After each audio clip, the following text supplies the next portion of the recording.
ito ang tanong. Sinong mahilig ang steak sa inyo? At saka, naku, hindi rin ako magtanong ng math. Ikaw ang profesora sa atin.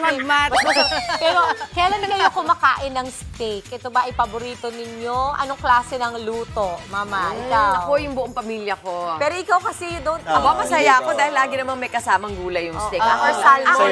Mashed potato. Salmon. Siyempre, masaya ako pag nakita ko yung pamilya ko na talagang ini-enjoy yung pagkain. Ang sarap pa man din nila kumain. Uy, masarap talaga. Pag pinapanood mo lang, no? Pag Kasi pinapanood naman ni mo. Mami Chiki, sabi masaya na ako, di ba? Pag busog sila, busogan. Ako hindi. Kailangan ka, busog din ako. Busog kayo, ako din. Ito yan. Totoo lang naman. Hindi naman ako nagulat. Pero nung Sabado lang, kasi nga birthday nung aking, yung aking daughter-in-law, Cheska. Happy Ay, birthday. Chess! Happy Happy birthday! birthday. So, lahat kami yan. Steak. Steak. Anong luto, Mama? Gusto Medium lahat rare, nila medium? yung mapula. Ay, ang medium rare. Ikaw. Medium rare. Ikaw. Ako medium, Parang medium napasubo well. ka ng uli. Oo, nice steak, puro steak. Kaya ka work Mahilig para ka ba sa makain ng steak? steak. Ay, kaya ko kainin araw-araw. Pagka lalaki talaga. Ribeye. Ribeye, kasi ang ribeye, depende sa marbling yan. Inakal ko kasi yan, yung part. Oo, meron yung Alam mo yung iba-ibang marbling part. lang na alam ko, Jolene. Yung mga taba, kasi yung mga taba. Yes, yung fat. Pag porterhouse sa gilid, strip loin sa gilid lang din yung taba. Tenderloin, lean yun. Yung tenderloin, yan yung lean, pinaka malambot na parte kasi ng baka yan. Alam na niya. Si Diego ganyan din pagka tinuturuan kami sa cut ng Cut. Pero incidentally, yesterday, after mass namin, kumain na kami dun sa tabi namin sa subdivision na steak. Mura lang Saan siya. yan? Saan yan? Sa Pakasocial na Commonwealth. subdivision. Puntahan natin yan. Kaya alam mo yun, masarap siya. Mura lang siya. Pero Ako, mixed cut.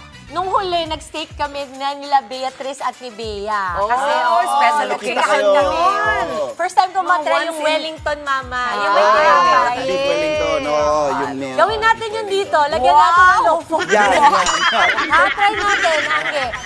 Eto, nadiscover nga po ng ating Eat Girl. Sa QC, masarap daw. Swak pa sa bulsa. Yan ang gusto natin. Imagine, mahigit na 300 pesos lang ang steak. Uy, mali ka ng pinuntahan. Ito, 300 lang.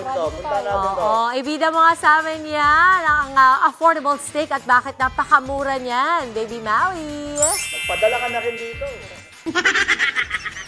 Good morning, Mama Dips! Nako, saktong-sakto yung sinabi mo. Pero happy Monday morning muna sa lahat ng nanonood sa atin. And of course, lahat ng nasa studio sa ating mga kapatid, yung sinabi mo, Mama, na murang-murang steak pero masarap. Sakto, I got you. Dito po yan sa Chef Warren Up and Smoke Lounge. Dito po sa Scout Ralio sa Timog, sa QC. At syempre, kasama po natin si Chef Warren, ang chef at owner po dito. Yes. Okay, Chef, kanina napag-usapan sa studio, iba't ibang klase ng steak at halos lahat ng binanggit nila doon sa studio, meron kayo. Yes po. Check halos lahat. Yes. Okay, simulan na natin, huwag na natin patagalin. Ang lulutuin natin ngayong umaga ay? Tuesday ribeye. Okay, favorite ko yan, rib eye. Okay, let's go. Okay, so ito na, pinaprep na po Lagyan ni ko ng Chef mga salt. kapatid. Ano po yung nalagay natin, Chef? Salt, Okay. then pepper. Ayan, so pag ganyan ba tansya-tansya lang, Chef? Yes. Okay. Kasi hindi naman agad kakapit yan eh. So, lagyan ko ng butter para hindi lumigay. Okay, at paalala, kailangan po yung ating grill or pan Yes, is hot. super hot na hot. At tas Para butter po. ma-reach natin yung doneness na gusto niya. Anong gusto niyo, ma'am? Doneness? Ako, sana sir, medium rare. Okay. Oo, yun. Yan. Ayun, sarap. My gosh, nakakatuwa kasi lahat sila sa studio, lagyan din mahilig natin. sa steak. Lagyan din natin salt and pepper again. Ayun, salt and pepper sa Yeah. other side Both naman. side naman, oo. So pag ganito, Chef, how long po yung pagluto estimate? Actually, sa medium rare, saglit lang to mga 1 minute. Okay. Pag ibang doneness, let's say yung mga talagang well done. Well done, mga 3 minutes yan, well done. Okay, so, So, very crucial po ba, Chef, yung oras? Kailangan sakto, hindi pwedeng sumobra, hindi pwedeng less, para Oo. makuha mo yung doneness. Yes, kasi na gusto lalo mo. sa medium rare, medyo mahirap rin kasi nire-rest mo pa rin yan. Actually, pag nasobra ka sa heat ng grill pan mo, so instead na medium rare yung dating, magiging medium na siya. Kasi pag So nasobra yung ka. parang, kasi di ba pag sabing medium rare, mapula yung gitna. Mm. So mawawala na yung pula ng gitna pag nasobrahan. Yes. In terms Magiging of pinkish lang siya. magiging Pinkish ang kulay na pinkish medium. lang. Okay. So, flip natin ang other side. Naku, I wonder kung yung mga kapatid natin, ano ba ang hilig sa kanilang mga bahay, Pag gaganitong pagkain sila, kung ano bang doneness. Actually, Usually, anong pinaka-popular? Para sa akin, kung steak lover ka, medium rare talaga eh. Medium rare. Yes. Oh, yung sabihin steak lover ako kasi alam ko, medium rare. Yes. Pero depende pa rin talaga sa tao yan. Kasi yung anak ko, sir, share ko lang yung anak ko ayaw niya ng may dugo. Yes. So, kailangan sa kanya medium or well done. parang naano silang kainin. Pero actually kasi nandun yung lasa talaga ng sa medyo may bloody ng konti. Okay. Nandun yung protein talaga ng steak eh. Okay. Ayan. So, chef, etong ribeye, isa po ba to sa bestsellers, Yes, no? USDA ribeye. So sa apat na steak namin, ito yung pinakamalambot. Okay, pero banggitin din natin, maraming iba't ibang klase ng steak. Yes, marami. Ano-ano po yon? Meron tayong T-bone, Okay. porterhouse, Okay. Wagyu steak, Salisbury steak, saka yung ribeye. Pero ano pinaka-popular na steak? Ribeye.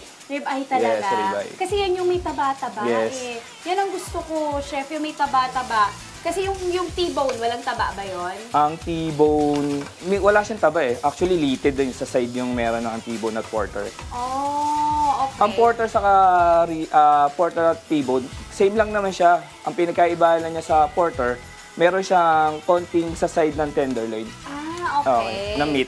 Oo, syempre, lalo na pag may ka sa steak, alam na alam mo yan, yung Yes. mga, kumbaga, difference nila, di ba? Ayan, so, nag-add ka pa ng more butter, yes. para Para hindi siya mag-dry. Then, Ayun. Oo, kasi ayaw naman natin sa steak yung dry, no? Yes. At saka nakaka-add sa flavor po yung butter. oo naman. Okay, And wait. then, So, pag butter po ba, chef, dapat butter lang talaga kasi merong buttermilk. unsalted butter. Unsalted Ayan. butter. Okay, oo nga kasi maalat na eh. Ayaw naman natin yung super alat. So, ayan na. Ayan na. Perfect. Oh, sorry. Ayun. Yan. Ayan na. So, ito, nakikita natin meron na tayong mashed potato, may corn, at merong gravy. Punasan natin. Okay, sige po. Pero So, ito nabanggit mo nga, chef, na minsan yung mga kumakain ng steak, hindi na nga nag-gravy. Yes. Kasi malasa na po on its Okay, own. Okay. Tara mga kapatid, alam niyo na, pag ganito nakapagluto na tayo, tikiman time na. Kaya tara po, punta tayo sa ating table.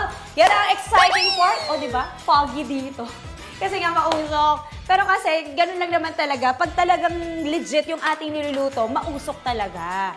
Okay, ayan na. At nakikita nyo, marami pa tayong ibang dishes, pero mamaya pag-uusapan natin yan, mga kapatid. Gusto ko munang tikman itong napakasarap nating tenderloin steak. Makikita nyo, may konting blood pa talaga siya. Or ribeye pala.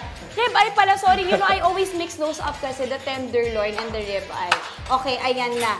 So, yung ganito, chef, i-expectin mo, pag sinlice mo siya, meron siyang parang pinkish pa. Ayun. So, kita nyo talaga, mga kapatid, no? Pinkish yung gitna. So, i-check nyo na lang kung ano yung mas, kumbaga, mas to your liking, the doneness. Okay.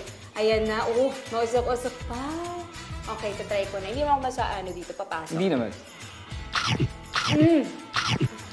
Malasa. Panalo. Malasa, hindi siya matabang.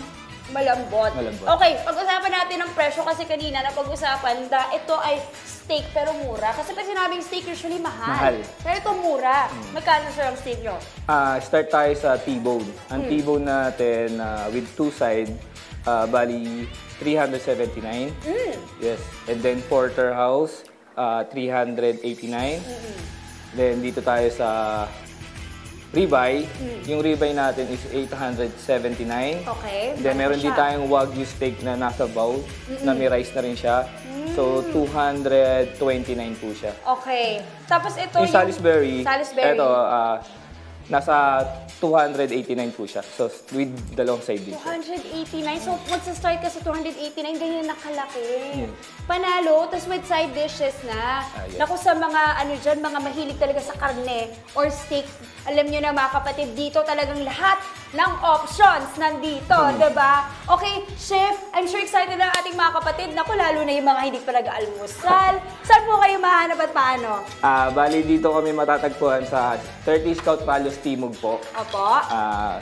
Ang page po namin is Chef Warren Apix Smoke Lunch po. Bali, ang contact po number po namin is 0995-257-9303. So, ang store hour po namin na open kami 11 a.m. to 12 midnight po. Ayun, 11 a.m. to 12 midnight. Yes. At least hanggang date sila nag-o-open. Banggitin ko lang, Chef Warren, kanina na pag-usapan natin, kayo talaga, before kayo nag-open ng sarili yung business dito sa Chef Warren Up and Smoke Lounge, OFW po kayo. Yes po, galing po ako ng Middle East sa UAE. So, sa Dubai? Sa Dubai. So, nag-start po ako ng work doon ng Chili's. Wala pang Chili's sa Pilipinas, doon ako nag-work. Tapos? Nagawa ako ng sumo sushi bento doon na Japanese. So, Japanese, Yes. isa sa specialty nyo. Italian? Italian, nagtrabaho din ako Italian. Perfect. So, bali lahat naman talaga, alam ko naman din lutuin. So, huling work ko kay Sheikh Abdul Altani, naging private chef po ako ng Hari ng Qatar. So, ako po yung nagpapakain sa Hari ng Qatar, naging chef Yes. ka. O, alam nyo na. Ha? Shout out daw. May shout out ba? Shoutout po sa mga tita ko dyan sa US din, sa Melbourne po. Ayun, hello po sa mga, of course, nanonood ng Good Morning Kapatid sa ibang countries, no? Shoutout po sa inyo and of course sa tita nyo sa Melbourne. Yes. Naku, alam nyo na, Diyos ko, si Chef Warren, grabe pala ang credentials, bigatin. Hindi At naman, but you know, it really proves also na, you know, na you can work somewhere else, tapos eventually, pag nakapag-ipon ka, kaya mong gumawa ng sarili mong business. Diba? Actually, lakasan lang naman loob sa business eh. So, Tama. kailangan mo talaga ng ano. Lakas ng loob. Yes.